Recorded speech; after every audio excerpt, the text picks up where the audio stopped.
This is a mock test part 2 of GATE 2021 and ESE exam preparation. So here we are answering questions which is actually previous year questions of GATE exams. So if you practice these questions within a time bound, you will be able to answer or you'll be able to write the GATE exams and ESE exams also very efficiently. Okay. So if you are, if you know somebody who is preparing for GATE exams or ESE exams, please do share these videos. Okay. So you can next see the first question on the board, which you have already seen. So this is the solutions. Okay. So we are going to see the solutions of all the 10 questions. So the first question is actually the sum of n terms of the series 4 plus 44 plus 444. Likewise, it will go on. So what is actually the sum representation? Now, for answering the question or finding the sum expression, I'm going to first take 4 common. So it will be 1 plus 11 plus 111 plus etc. It will go on like that. So you can write now multiplying and dividing by 9. You will be getting, so if you divide, you will be getting a 4 by 9 into, inside there is 9 plus 99 plus 999 plus etc. It will go on like that. We'll only write 3 terms within this. Within that we can actually solve. Okay. Now we'll keep the 4 by 9 outside itself. You can write 9 as 10 minus 1. Then 99 as 10 square minus 1 plus 10 cube minus 1. This is actually minus 1. Okay. So 10 square minus 1 plus it will go on like that. Okay. So it is a infinite sort of series. So next you can write 4 by 9 into, first we will take all the 10 terms together. That is 10 plus 10 square plus 10 cube plus etc. It will go on up to 10 raised to n. As per the nature of the series, it will go on up to 10 raised to n. Then there is 1, 1, 1. It will go on up to n. So it is a minus n. Okay. So this is the expression we are getting. So what we have done here, we have just taken a 4 as common. Then we have multiplied and divided by 9. So this is the expression we are getting till now. Now you can write this expression, that is this much. It is actually 10 plus 10 square plus 10 cube plus etc. up to 10 raised to n. That you can write as, so there is a 4 by 9 outside. Again 4 by 9 into. This expression you can write as 10 into 10 raised to n minus 1 by 9. Okay. So this is the expression. Then there is a minus n. Okay. Now taking this n outside. So you have to cross multiply this n to this. So it will be a 4 by 81 outside and there is a 9n here. Okay. Now if you take this 10 inside, what will you get? Opening the brackets, it will be 10 raised to n plus 1 minus 10, right? So you can write this as 10 raised to n plus 1 minus 10. And there is a minus 9 by n here. So now we are going to rearrange this equation in the form just like in the options. So it will be minus 9n then minus 10 it is.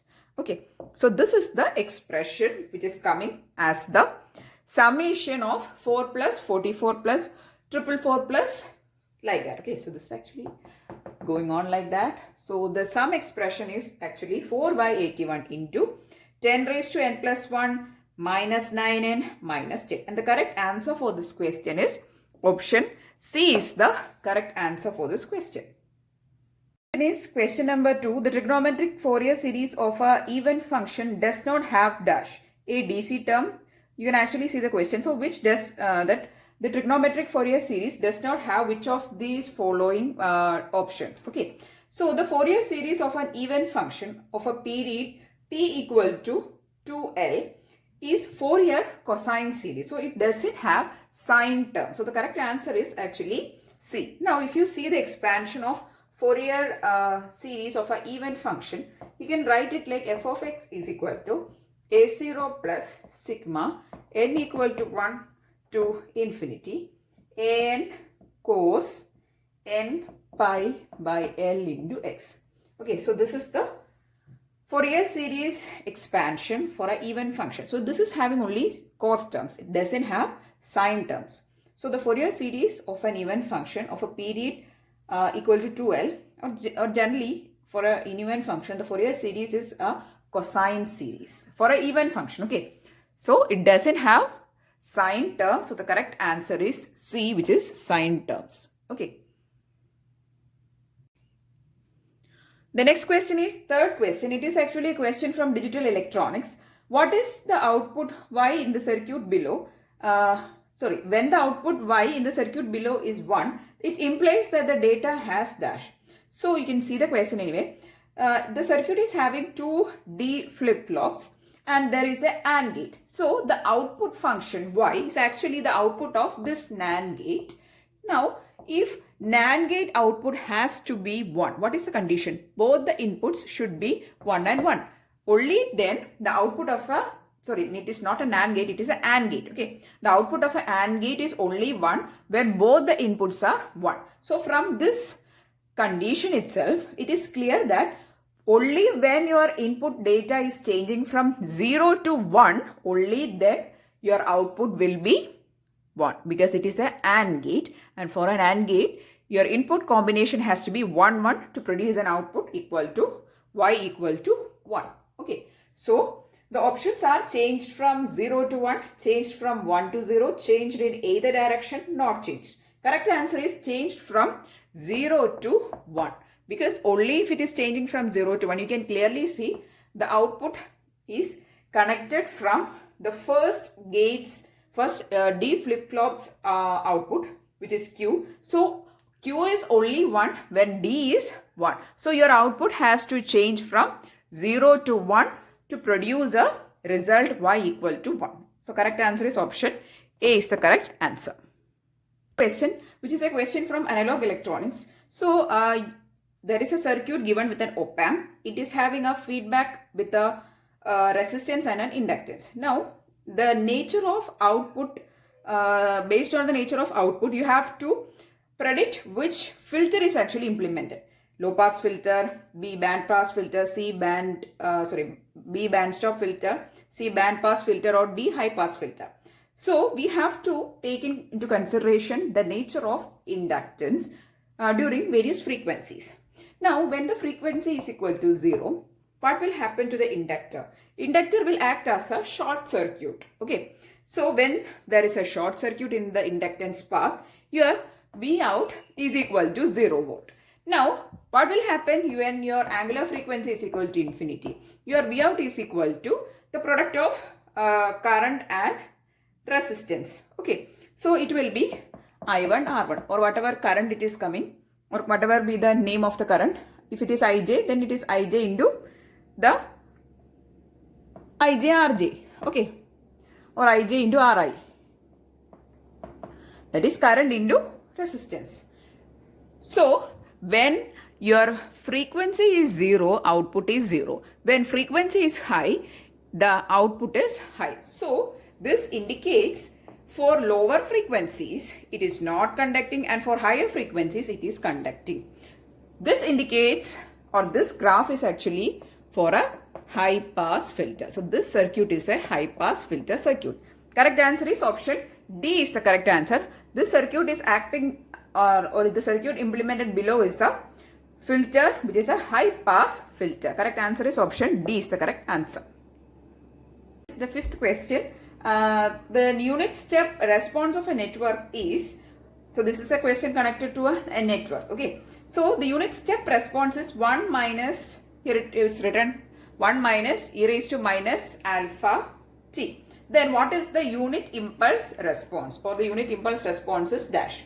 So the unit impulse response of a linear time invariant network is a derivative of the unit step. So if this is the unit step, then your unit impulse response for that linear time invariant or an LTI system is a derivative of it. That is minus d by dt of your unit step. Okay.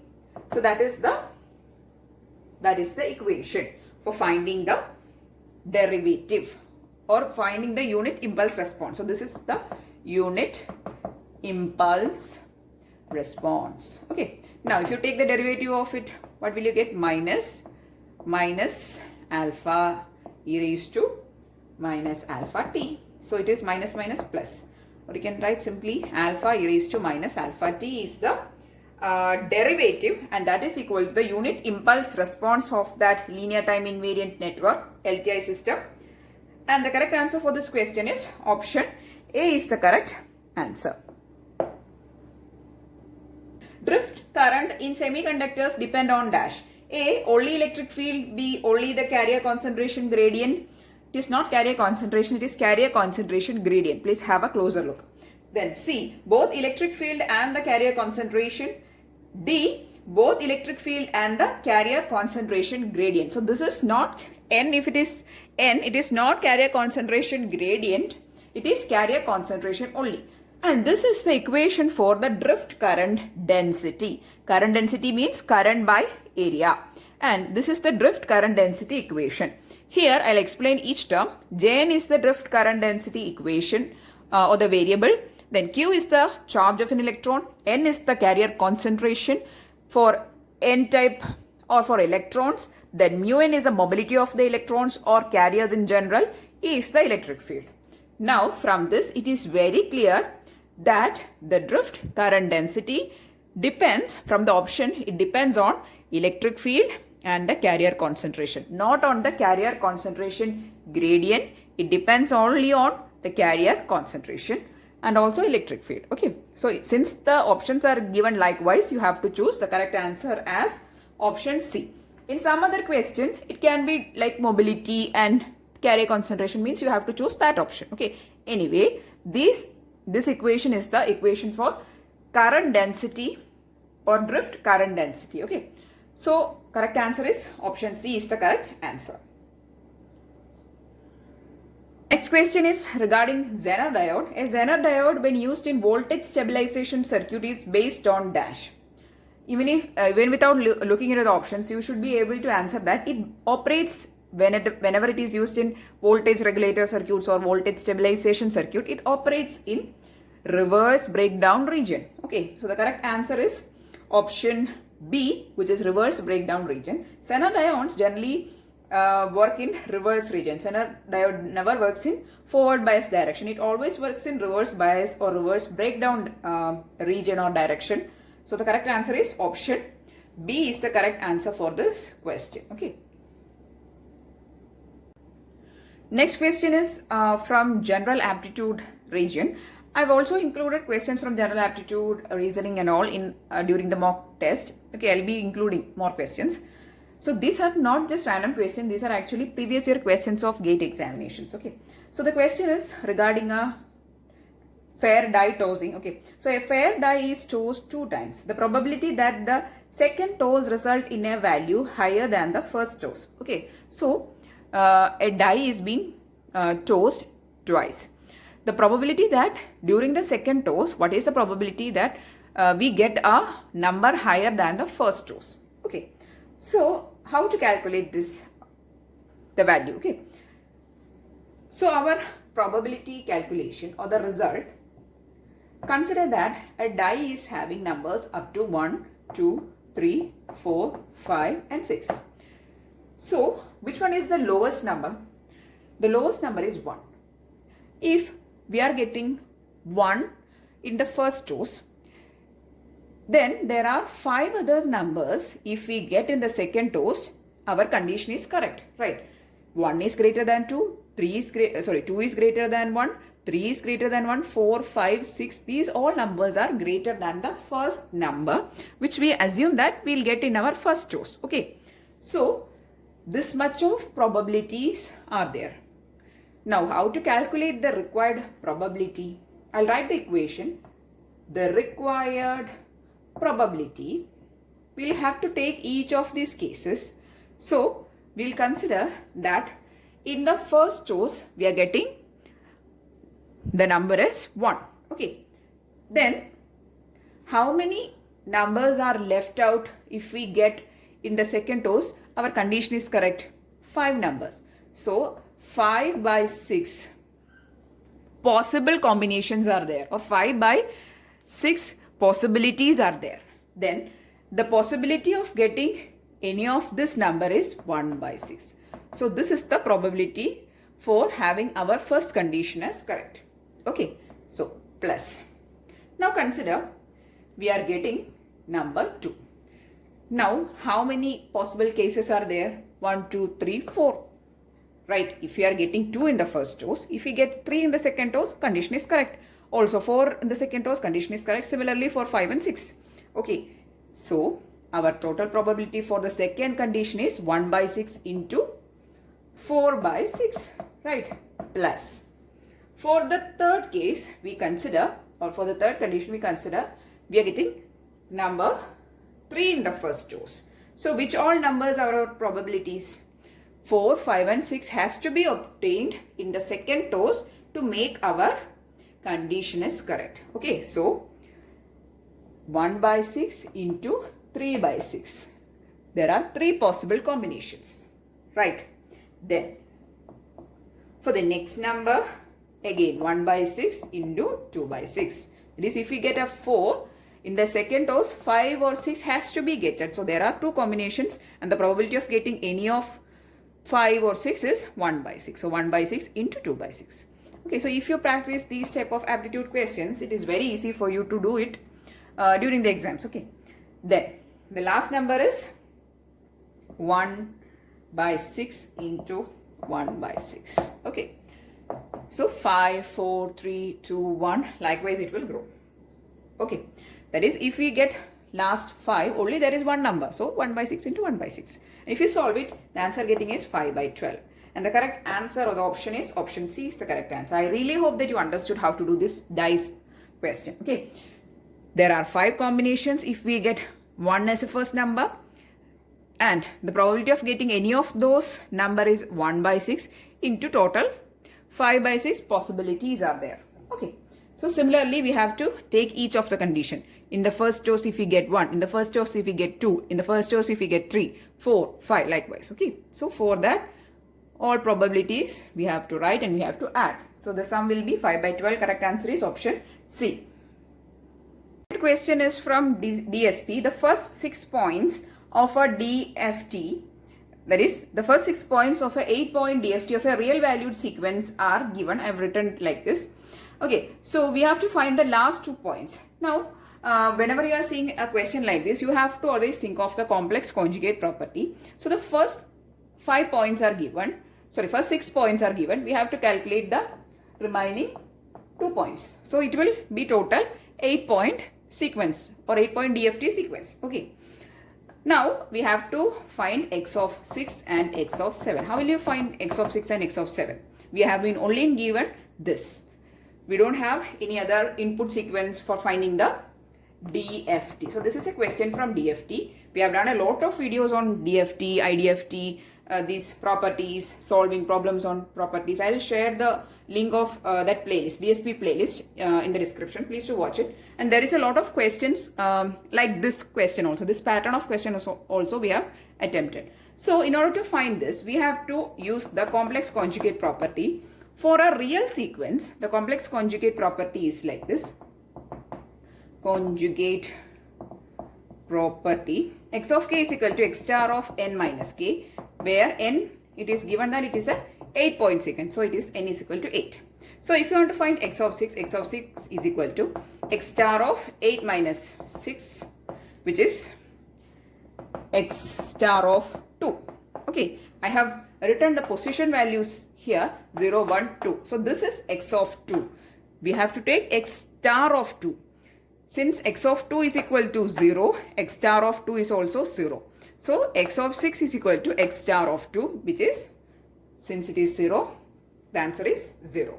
Now for finding x of 7, I'll be using x of 7 is equal to x star of 8 minus 7, or x star of 8 minus 7 is 1, x star of 1, 0, 1. So this is the point, DFT point or DFT value at point 1 for k value equal to 1. So you have to take x star of k or x star of that value. Okay, which is actually n minus k. So x star of n minus k, which is x star of 1. So x star of 1 is, this is 1 minus 3j. So star will be, or conjugate will be 1 plus 3j. I hope that you have solved this type of questions during your examinations or during any of the examinations or preparations. Okay. Anyway, the correct answer for this question is 0 and 1 plus 3j, which is option B is the correct answer. Okay. Question is also from aptitude region. It is actually from English region. Okay. Select the pair that best express the relation between the original pair. So, this is the original pair, gladiator, arena. From the options, I'll read out the options once again. Anyway, you can see it. A, dancer, stage. B, computer, train. C, sorry, it is commuter, train. C, teacher, classroom. D, lawyer, courtroom. The correct answer I've written, it is lawyer, courtroom. Why it is coming? Because for gladiator is actually fighting in his arena. Similarly, lawyer is also having a fight, verbal fight anyway. Verbal fight in the courtroom. So the similar pair is lawyer, courtroom. Correct answer is option D is the correct answer. Anyway, these are the 10 questions which I have included in this video. I really hope that you found it useful for your preparation. Please do watch all the mock test videos. It is very useful for you for writing the GATE exam or ESE exams. Anyway, if you found it useful, please do like it and also share these videos maximum with friends. And if you want more videos, please do subscribe to the channel. Thanks for watching and keep on watching.